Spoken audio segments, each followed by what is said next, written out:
Amém? Nós reconhecemos essa bênção que existe na vida deles, em nome de Jesus. Ei, tá 2, 4, 5, 6, 7, 8, 9, 10, 11, 12. Perdi as contas. Glória a Deus.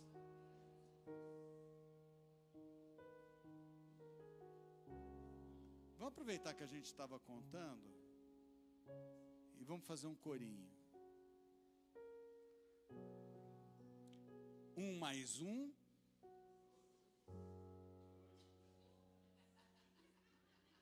Fugir da escola. 1 mais 1.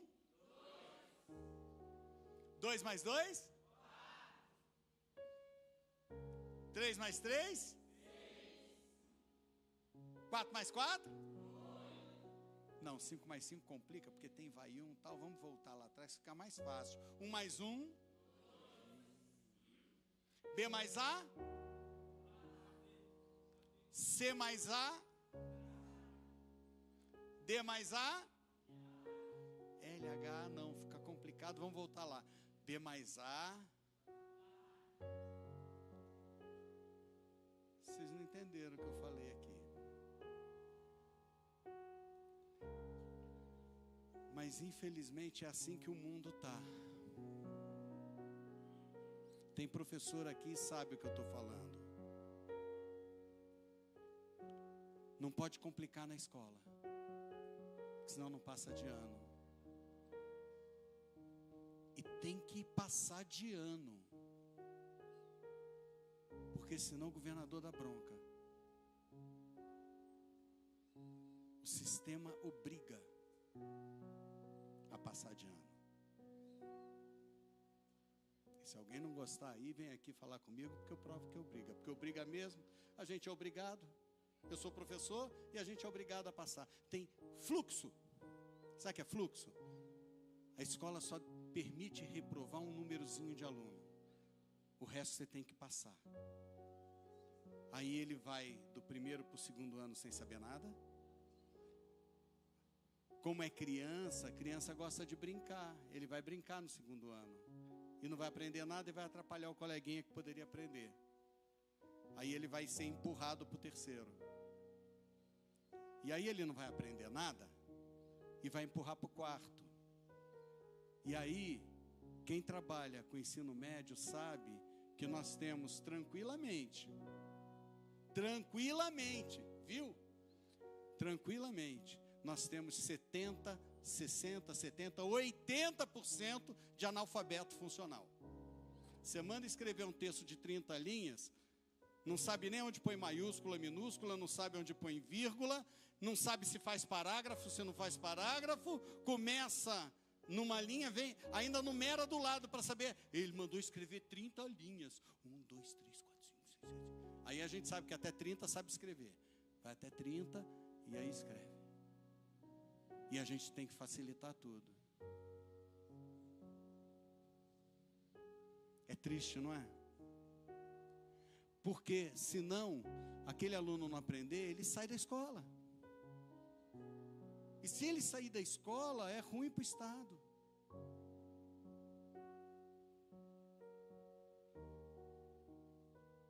Mas você sabe o que é pior com essa comparação?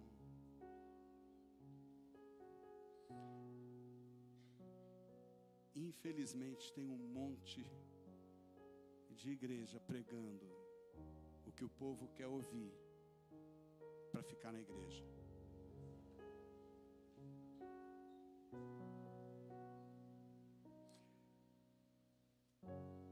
Se for fundo aqui, o povo espana.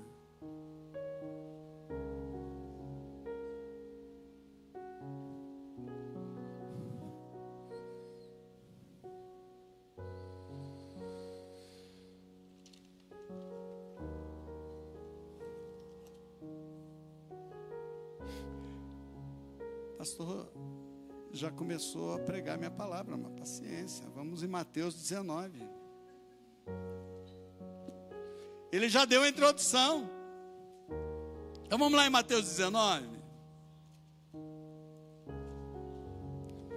Senhor Deus, tua igreja, tua noiva, tua palavra.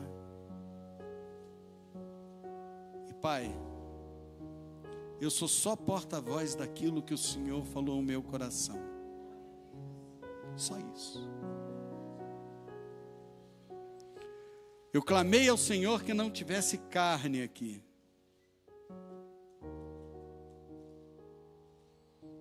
Eu pedi ao Senhor que fosse uma palavra vinda do céu.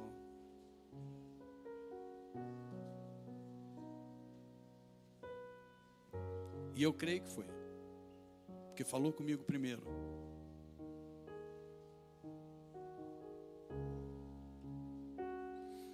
E se a palavra não mexe,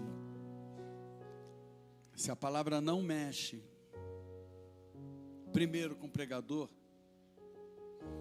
é porque é carne.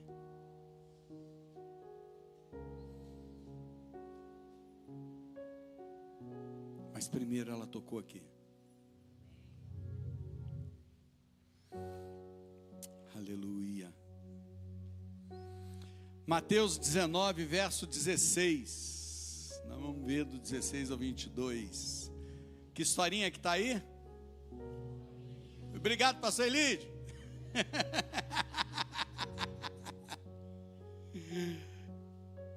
A minha é a RA, tá? A minha ARA. Do pastor Elídio é a ARC, a minha ARA. E eis que alguém, aproximando-se, lhe perguntou: mestre, o que farei eu de bom para alcançar a vida eterna?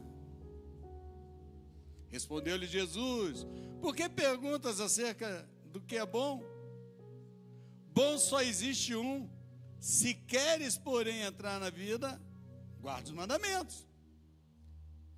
E ele lhe perguntou: quais?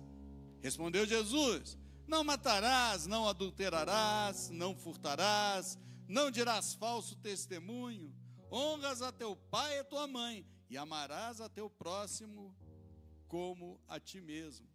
E replicou-lhe o jovem: tudo isso tenho observado, que me falta ainda? Aí Jesus tocou no calo e disse-lhe Jesus: se queres ser perfeito, vai, vende os teus bens, dá aos pobres, e terá um tesouro no céu. Depois, vem e me segue. Tendo, porém, o jovem ouvido essas palavras, retirou-se triste, por ser dono de muitas propriedades.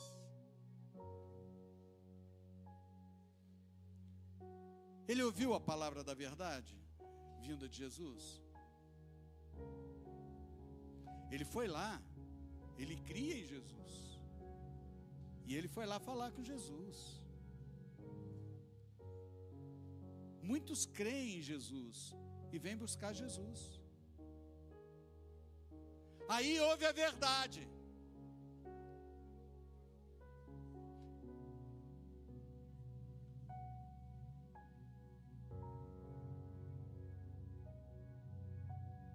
Faz beicinho e vai embora. Porque não quer viver a verdade. Porque não quer se deixar incomodar pela verdade. Porque quer ouvir o que quer ouvir. Lá, quando o professor fica ensinando só o beabá, e 1 mais 1 igual a 2, a sala aprende. Aí o professor, para ganhar ponto, faz o quê? Faz uma prova só com aquilo que sabe que o cara sabe. Ele não faz uma prova para medir o que o aluno... Porque na realidade, para um bom professor, a prova não serve para dar nota para o aluno. A prova serve para eu entender o que o meu aluno entendeu e o que faltou ele entender para eu explicar de novo. Para isso que serve prova. Quando eu olho e corrijo a prova de um aluno, eu não corrijo a prova do aluno, não sabe nada, zero. Não. Aonde que eu falhei com ele? aonde que eu tentei ensinar para esse meu aluno e ele não conseguiu aprender, porque eu preciso voltar lá e tentar ensinar para ele de uma outra forma. É para isso que a prova serve, ou deveria servir. Eu sei que tem colega que gosta de se vingar na prova.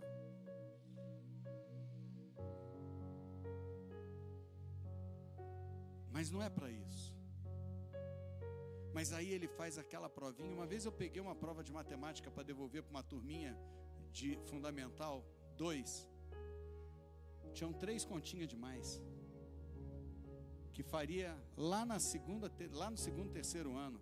Isso era lá para um 7º ano.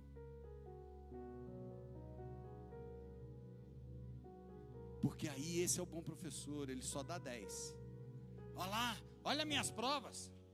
Aluno só tira notão. Lógico. Eu dei menos do que o básico. E ele repetiu menos do que o básico. E menos do que o básico ele sabe. Então eu vou testar ele naquilo que eu sei que ele sabe. Aí esse é o bom professor. Nossa, esse professor é bom pra caramba, olha lá, aprendo tudo com ele. Tadinho. E aí, aquele que fala o que o povo quer ouvir, quando você abre a internet, tem 5 milhões de seguidores. Aquele que fala o que o povo precisa ouvir, não tem 100 mil. Eu não quero ouvir isso. Eu quero ouvir só que eu sou mais do que vencedor.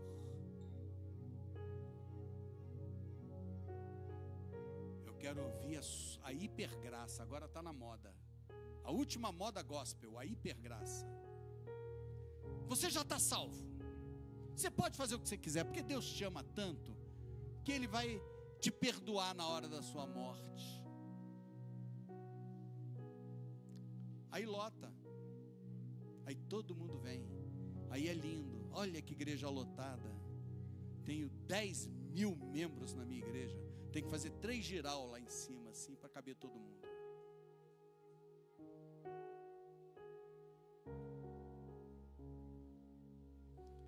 Só que Deus não vai cobrar do povo, não. O povo não tem culpa. Oséias já falava para a gente. Quando fala lá que o meu povo perece pela falta do conhecimento, no mesmo versículo ele vem, porque você, sacerdote, não ensinou o povo. E já que você não ensinou o povo, já que você rejeitou o meu ensinamento, eu vou rejeitar você e a tua geração, teus filhos, porque você rejeitou meu ensinamento. E por isso a gente que está aqui tem uma responsabilidade de realmente passar a verdade. Misericórdia, eu quero meus filhos salvos. Eu não quero que por culpa de uma vaidade, como Salomão falava, que tudo é vaidade, os meus filhos sejam amaldiçoados por Deus, sejam rejeitados por Deus, porque eu privei o ensinamento correto.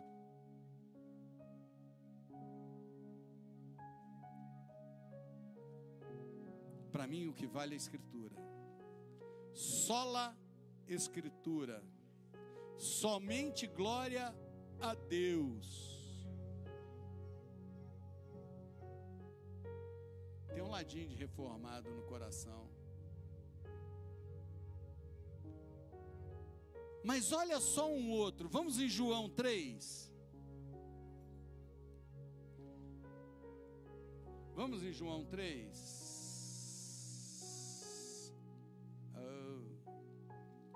João 3. Eu não vou me delongar não. Então não vou ler totalmente ele, tá? Mas nós vamos pegar João 3, que é o diálogo de Nicodemos com Jesus. Amém? Havia entre os fariseus um homem chamado Nicodemos, um dos principais dos judeus. Este, de noite, foi ter com Jesus e lhe disse: Rabi, sabemos que és mestre, vindo da parte de Deus, porque ninguém pode fazer esses sinais que tu fazes, se Deus não estiver com ele. Olha só, fazer sinais, se Deus não estiver com ele. Então, ele entendia que os sinais que Jesus fazia eram diferentes dos sinais que muitos bruxos faziam. Certo? Porque bruxaria por aí faz um monte de sinal, né? Bruxaria por aí faz um monte de sinal. Já falei, se a pessoa quer só milagre, qualquer bruxo de esquina faz. Só que depois ela não vai encontrar com Deus na eternidade. Agora, se ela quer Jesus, com certeza o milagre vem depois. Mas primeiro ela tem que querer Jesus. Aí depois ela vai para o céu. Não é melhor? E aí, Nicodemos perguntou: como pode um homem nascer? Jesus respondeu: a isso respondeu Jesus: em verdade te digo que se alguém não nascer de novo, não pode ver o reino de Deus. Nem vê. E perguntou Nicodemos: como pode um homem nascer sendo velho? Pode porventura voltar ao ventre materno e nascer a segunda vez? E respondeu Jesus: em verdade te digo, quem não nascer da água e do Espírito não pode entrar no reino de Deus. O que é nascido da carne é carne, e o que é nascido do Espírito é Espírito. Ele também deu uma bordoadinha em Nicodemos, né? Mas deixa eu te perguntar uma coisa: em algum outro lugar da Bíblia vai se falar do jovem rico? Não. Não. Só lá, só em Mateus. O jovem rico foi triste para casa e acabou a história dele na Bíblia. Nunca mais se falou do jovem rico. Agora anda um pouquinho para frente, vai em João 7. A gente já está em João 3. Anda um pouquinho para frente, João 7. Obrigado. Ficar pregando, segurando a Bíblia e o caderno é fogo. João 7, versos 50 e 51.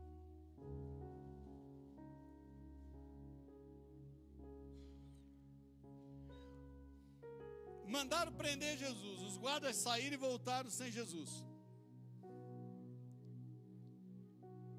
E aí, Nicodemos entra para falar. Olha só, Nicodemos apareceu de novo.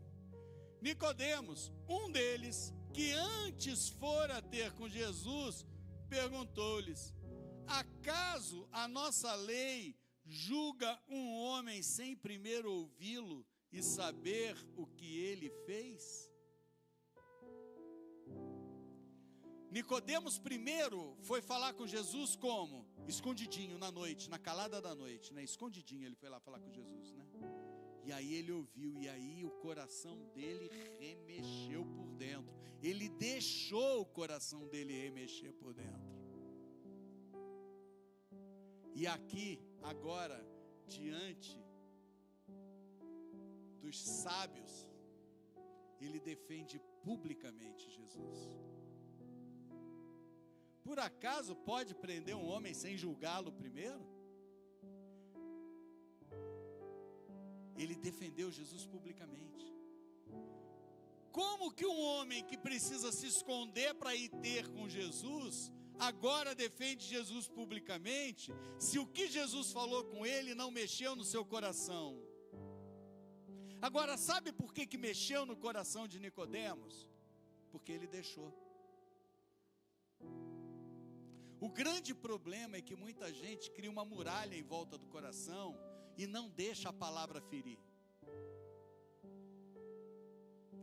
e não deixa a palavra entrar no coração. Bloqueia a palavra. Às vezes eu brinco, eu falo que eu tenho audição seletiva, eu só escuto aquilo que eu quero. É bom isso, irmã, é bom demais. O que eu não quero ouvir, entra para um lado e sai pelo outro, dá tchauzinho. Nicodemos entrou a palavra de Jesus e impactou ele de uma forma que na primeira oportunidade ele tornou público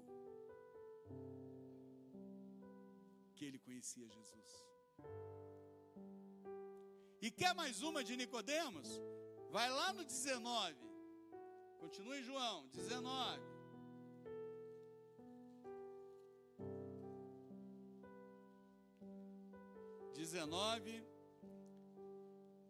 Do 38 ao 40.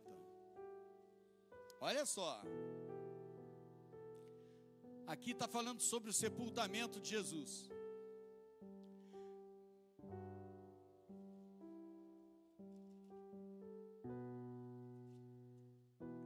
Depois disso, José de Arimateia, que era um discípulo de Jesus, ainda que ocultamente, pelo receio que tinha dos judeus, rogou a Pilatos que permitisse tirar o corpo de Jesus.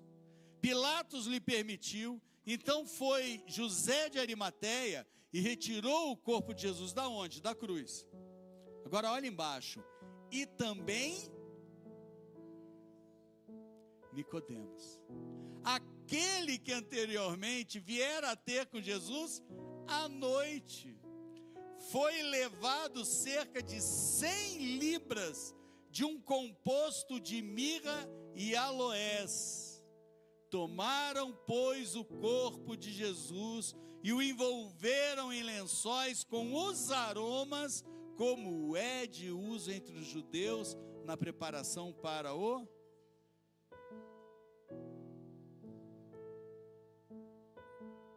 Esse Nicodemos, que primeiro foi lá,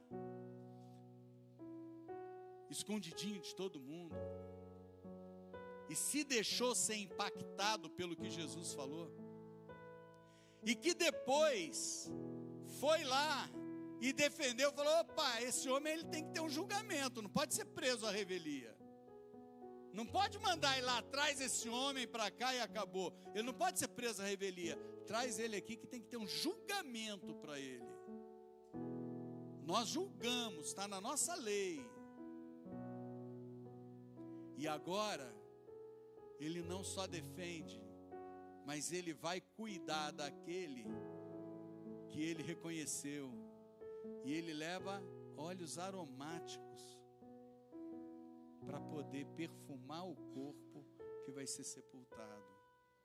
Ele tem cuidado até o fim. Ele tem cuidado até o fim.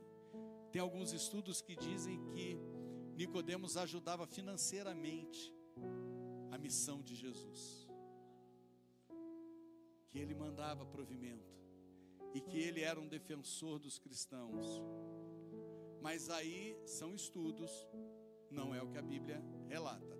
A gente vai ficar com o que a Bíblia relata. Não saímos. Nós não temos profetas extra-bíblia para colocar no altar. No altar, só a palavra. Amém? Então, o jovem rico, ele era rico. Ele ouviu de Jesus, mas ele dava valor ao... Nicodemos era um intelectual, um conhecedor da lei. Quando ele ouviu o que Jesus falou, e ele já conhecia o que se falava de Jesus, ele provavelmente foi para a lei, e foi ler, e começou a ver Jesus aparecer nos profetas.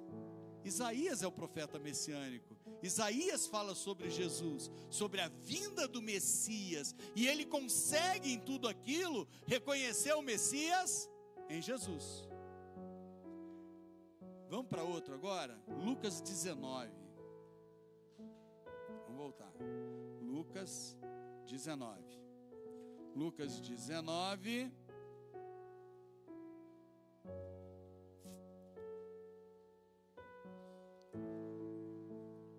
partir do verso 1.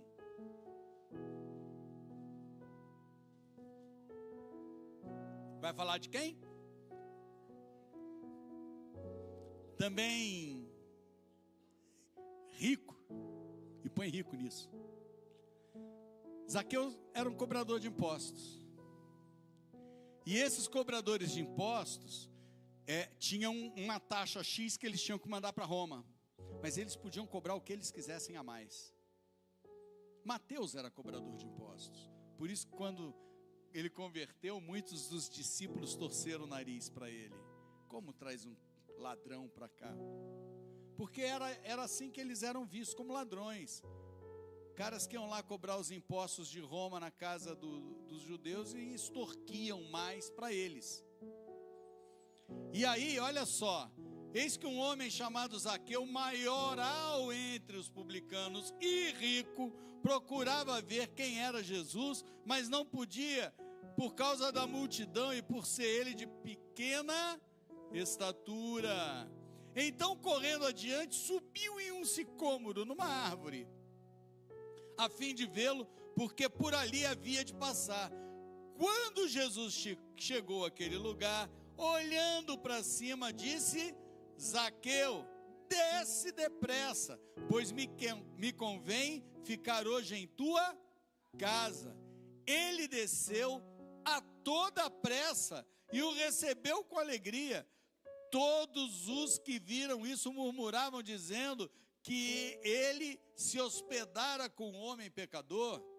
Entre mentes, Zaqueu se levantou e disse: Senhor, resolvo dar aos pobres a metade dos meus bens, e se em alguma coisa tenho defraudado alguém, restituo 4 vezes.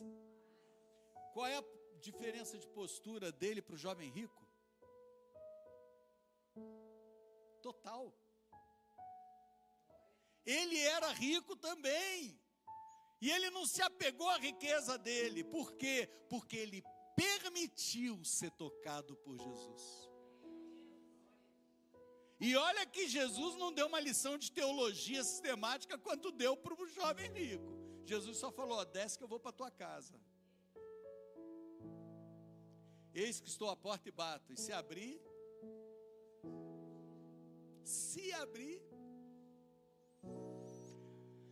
o que Jesus disse? Hoje houve salvação nessa casa, pois também este é filho de Abraão, porque o Filho do Homem veio buscar e salvar o perdido. Então nós temos 2 homens aqui que se deixaram ser tocados por Jesus, e vieram para Jesus, e vieram buscar Jesus, e vieram procurar Jesus. Jesus, eu quero. Por fim, Atos 9. Hoje é rápido. Atos 9.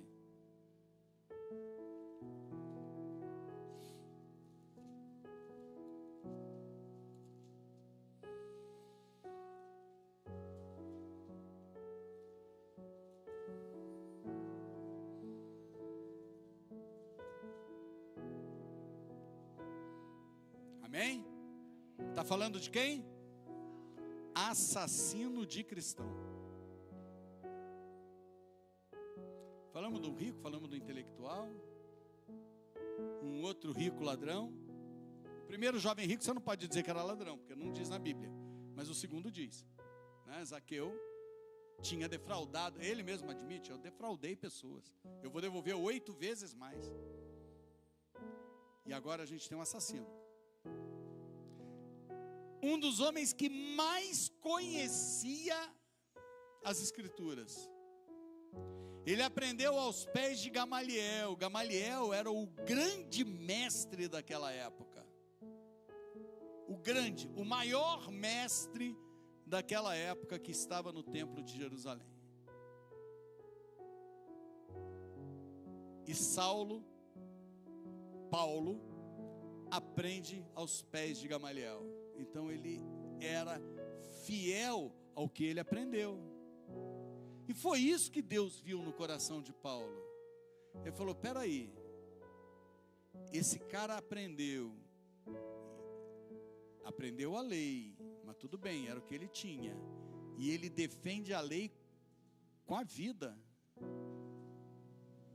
Ele se coloca a qualquer custo para defender a lei. A hora que esse cara converter, esse cara vai colocar a qualquer custo para defender a graça, para defender Jesus. Esse cara eu quero comigo. E aí olha o que acontece. 9:1. Saulo, respirando ainda ameaça e morte contra os discípulos do Senhor, dirigiu-se ao sumo sacerdote e lhe pediu cartas para as sinagogas de Damasco, a fim de que, caso achasse algum que era do caminho, deu para pegar aqui algum que era do caminho? Esse caminho está com letra maiúscula? Está escrito com letra maiúscula na tua Bíblia, caminho? Tá, legal. A professora de português, letra maiúscula se usa onde? Nome próprio. Quem disse que era o caminho? Eu sou o caminho, a verdade e a vida. Então os que eram do caminho eram os que eram de...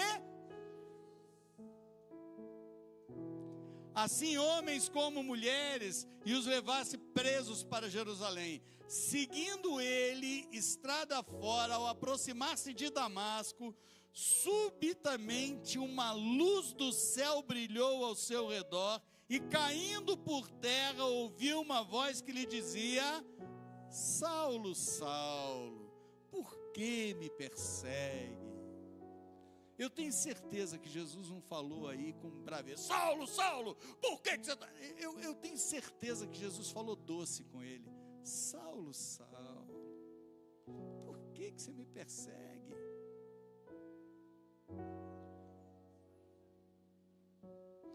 Só aí ele já pegou pelo coração, né? E a resposta, e aí ele perguntou: quem és tu?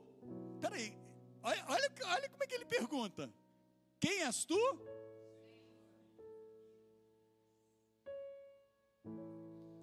Sabe quem que ele me lembrou com essa pergunta? Jô Soares e Faustão. Eles perguntavam respondendo. Se alguém lembra das perguntas, ele já pergunta: você não acha que é isso, isso, isso? Aí o cara ficava assim, ele já dava a resposta. Saulo já perguntou para Jesus respondendo: quem és, Senhor? E aí o que respondeu? Eu sou, olha só, eu sou. Quem falou eu sou? Deus para Abraão na sarça. Então esse eu sou era conhecido deles. Eu sou Jesus, aquele a quem persegues. Eu sou Jesus, aquele a quem persegues. Mas olha só como é que Jesus segue. Jesus nem pergunta se ele quer ou não quer. Jesus já segue de... Mas levanta-te, entra na cidade, onde dirão o que convém fazer.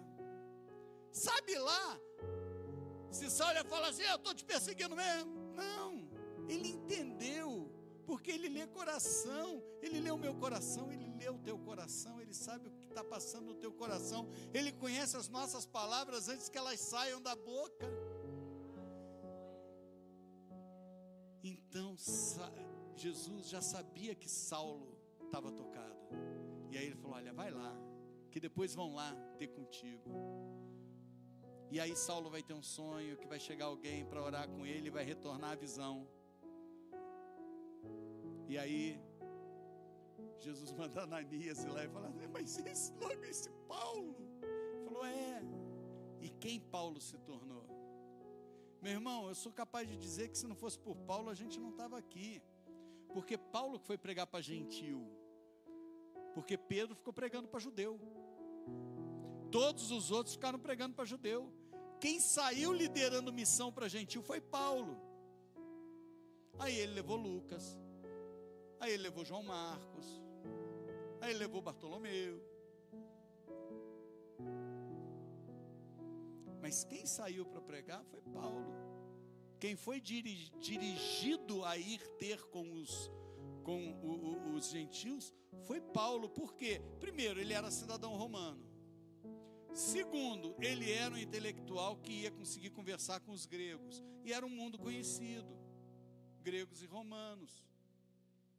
Era um mundo conhecido. Ele falava grego, porque todos os cultos da época falavam grego, como hoje falam em inglês, né? Na época era o grego, e o latim do romano.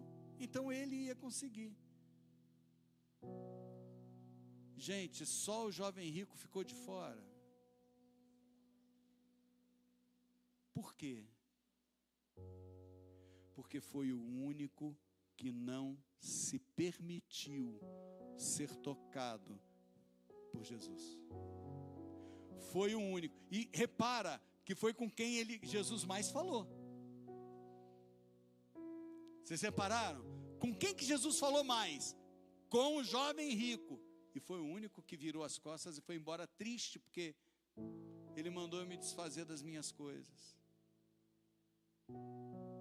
O baixinho do Zaqueu já pulou da árvore falando: ó, já vou distribuir tudo, já faz filinha aqui, ó. Aqui é filinha dos pobres que eu vou dar metade, aqui é filinha daqueles que eu roubei que eu já vou dar com 8 vezes de juros. Nem taxa Selic chega nisso, né? Gente, é tão fácil. É tão fácil.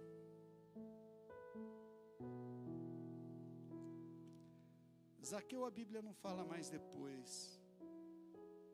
Mas de Nicodemos fala. E de Paulo então, Paulo fala. É tão simples. Nós estamos chegando no fim dos tempos, não estamos? Olha aí, olha o mundo. Olha para o mundo. Lê Mateus 24 depois e olha para o mundo, lendo Mateus 24. Abre o jornal na tua frente. Hoje não se lê mais jornal, né? Abre um jornal da internet na tua frente e abre Mateus 24, vai lendo e vai vendo as notícias. Nós estamos no fim. Por isso que eu até brinquei que as crianças eu sei que vão ser arrebatadas, né? Mas eu estou dizendo que eu vou faltar o meu velório porque eu acho que a minha geração vai, porque está muito próximo. Está muito próximo, está muito próximo. O mundo está...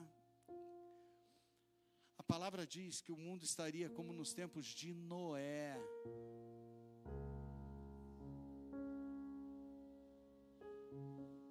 A gente vê os tempos de Noé, sabe aonde? Nítido, nítido, nítido, fechadinho, que você chega assim e olha para o pátio da escola e você vê o mundo de Noé.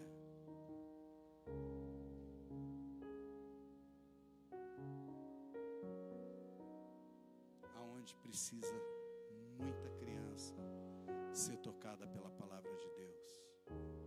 Você tem muita criança na escola hoje, na escola, estou falando de escola pública, que é onde eu trabalho. Muita criança hoje que está na escola, está na igreja. Muita, muita, muita. Sabe? Às vezes um brinca de começar a cantar um louvor, daqui a pouco tem outro, eles cantam e... Então pelo menos estão ouvindo a palavra. E a fé vem pelo ouvir e ouvir da palavra. Então eles estão ouvindo a palavra. A palavra ela não volta vazia. Ela é semente e está caindo numa terra que é frutífera. A terra no coração de um adolescente brota. O problema é que brota tudo. É esse o problema. É que brota de tudo. E tem as influências ruins também. Lógico que tem. Lógico que tem.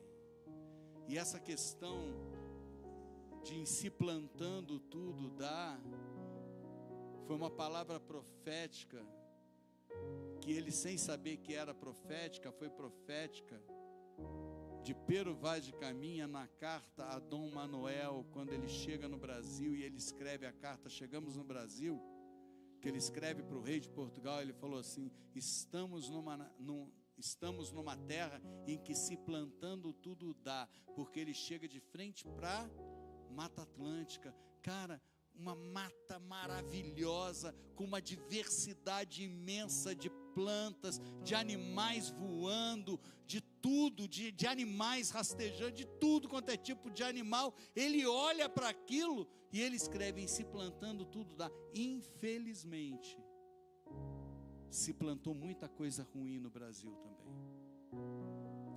e por isso nós precisamos também orar pela nossa terra. E eu peço para vocês, no momento que vocês estiverem orando, orem pelas escolas. Orem pelas escolas.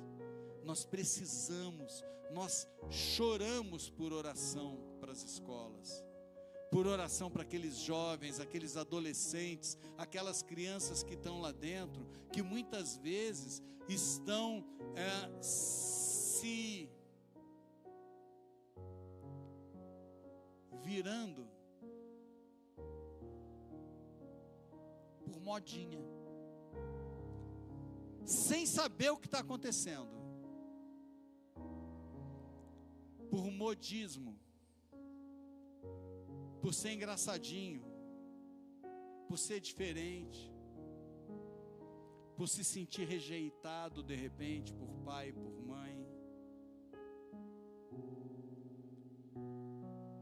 E está assustador o que a gente está vendo dentro das escolas hoje. Orem pelas escolas do Brasil, por favor. Nós, professores cristãos, precisamos da sua oração para nos fortalecer, porque nós também somos confrontados. Nós precisamos das suas orações para nos fortalecer. Mas aquelas crianças precisam, porque são inocentes, que estão sendo levadas para o inferno. Quem quer ser tocado por Jesus, fique em pé.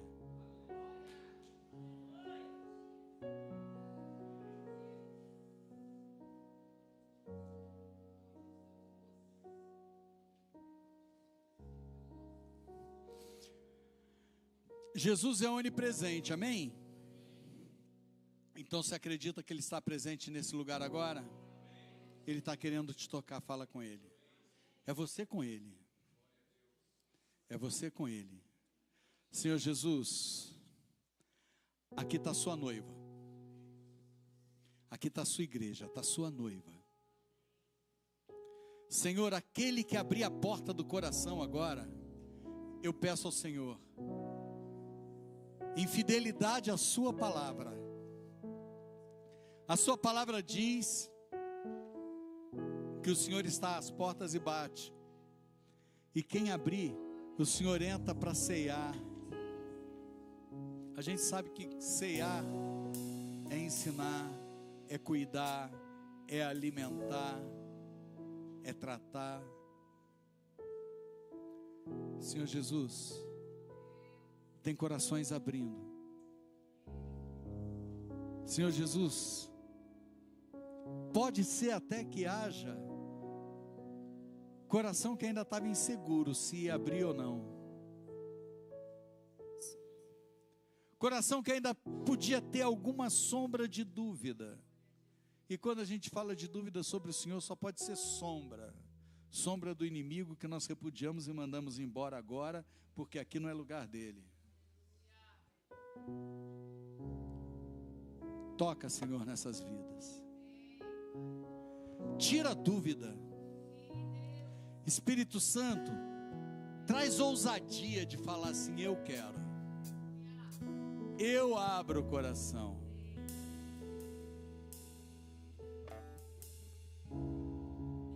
Deixa eu perguntar uma coisa para vocês. Há Alguém aqui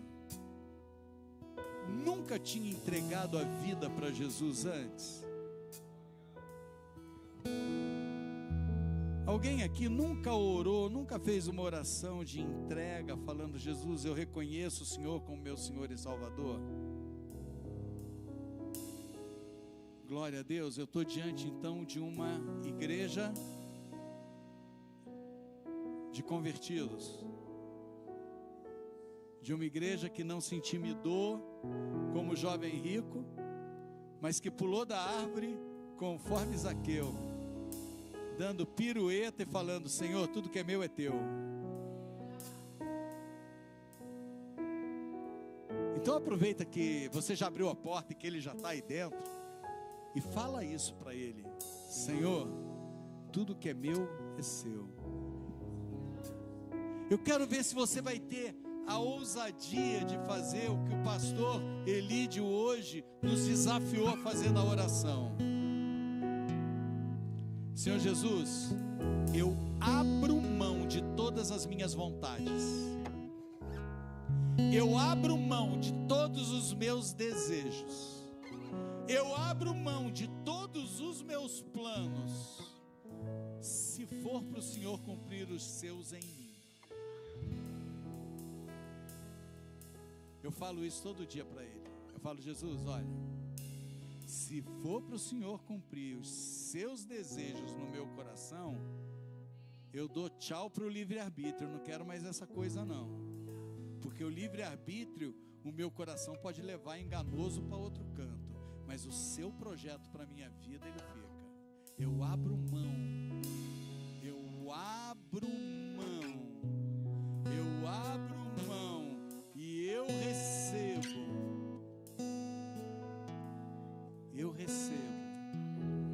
a bênção do Senhor. Você recebe a bênção do Senhor? Você está se sentindo abençoado? Você entendeu que você não é o jovem rico, mas que você, né, é? Aí você pode se enquadrar. Aí você pode se enquadrar. Eu me enquadro meio como Saulo, porque antes de converter, o que eu desci a lenha em crente não foi mole. E aonde que eu estou?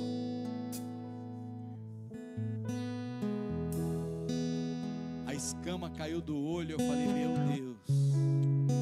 Eu entendo, quando eu li a passagem de Paulo das escamas caindo dos olhos, eu entendi perfeitamente o que tinha acontecido comigo, e mais, está registrado no dia que aconteceu.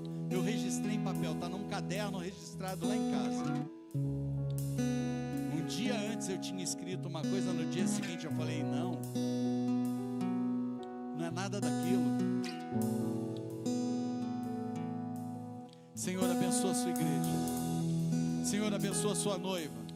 Senhor, nós dizemos: Maranata, ora vem, Senhor Jesus, porque nós estamos doidos para ver o Senhor, mas nos ajuda antes a resgatar mais um monte que está aí no mundo perdido. Mais um monte que está aí no mundo perdido. Nos ajuda a resgatar mais um monte. Nos ajuda a tirar das mãos de Satanás mais um monte de gente. Arrancar da mão do inimigo mais um monte de gente. Porque por ele Jesus morreu também. Por ele Jesus morreu também. Jesus morreu por muitos que estão lá fora, perecendo nesse mundo tenebroso. Jesus também deu o seu sangue, deu a sua vida, entregou a sua vida por eles. E basta uma palavra nossa para chegar lá e tocar. A seara é grande, mas são poucos os ceifeiros. Quem é ceifeiro aqui?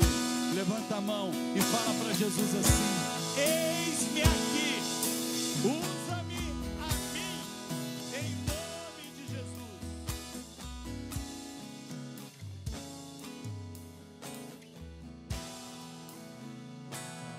Eu ganhar o mundo inteiro e a minha alma se perder sem ti.